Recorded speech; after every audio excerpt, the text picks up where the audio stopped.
পরিচয় দিয়ে প্রশ্ন করুন। যে আমি নাজমুল হুদা বলছি পাবনা সাতিয়া থেকে। জি ভাইয়া বলুন।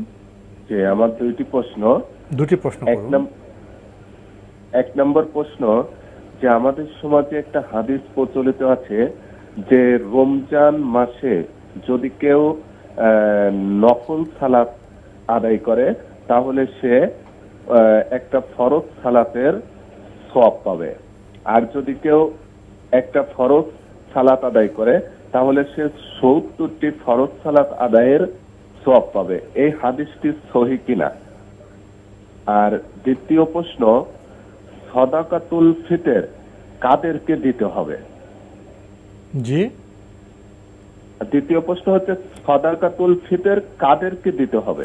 সাদাকাতুল ফিতর, জি, কাদেরকে দিতে হবে? জি জি জি, ধন্যবাদ আপনাকে।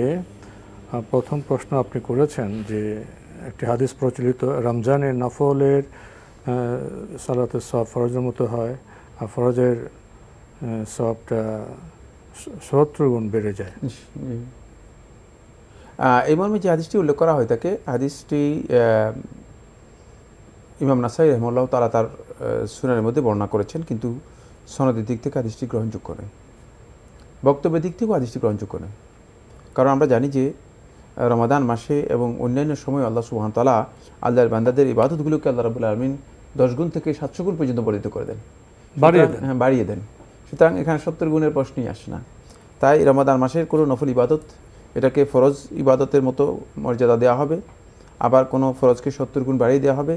এটাকে যেই একটা সুনির্দিষ্ট সংখ্যার মধ্যে সীমাবদ্ধ করা হয়েছে, এই সীমাবদ্ধ করার বিষয়টি রাসূলুল্লাহ সাল্লাল্লাহু আলাইহি ওয়াসাল্লাম সহিহ হাদিস দ্বারা বোঝা যাচ্ছে না, বরং সহিহ হাদিসে বোঝা যাচ্ছে যে আল্লাহ তাআলা ৭০০ গুণ পর্যন্ত বাড়িয়ে দেবেন। সেখানে হাদিসে কুদসির মধ্যে আল্লাহ সুবহানাহু ওয়া তাআলা কথা বলেছেন এবং একেবারে সহিহ রিওয়ায়াত দ্বারা সাব্যস্ত হয়েছে, সহিহ বুখারীর হাদিস, বুখারী এবং মুসলিমের হাদিস। তাই এই হাদিসটি সনদের দিক থেকে যেমন দুর্বল, ঠিক বক্তব্য মূল যেই বিষয় রয়েছে বিষয়বস্তুর দিক থেকেও হাদিসটি গ্রহণযোগ্য নয়। আমাদের ভাই আরেকটি বিষয় জানতে চেয়েছেন, সাদাকাতুল ফিতর কাদেরকে দিতে পারবেন? সাদাকাতুল ফিতরের খাত হচ্ছে শুধুমাত্র ফকির এবং মিসকিনগণ।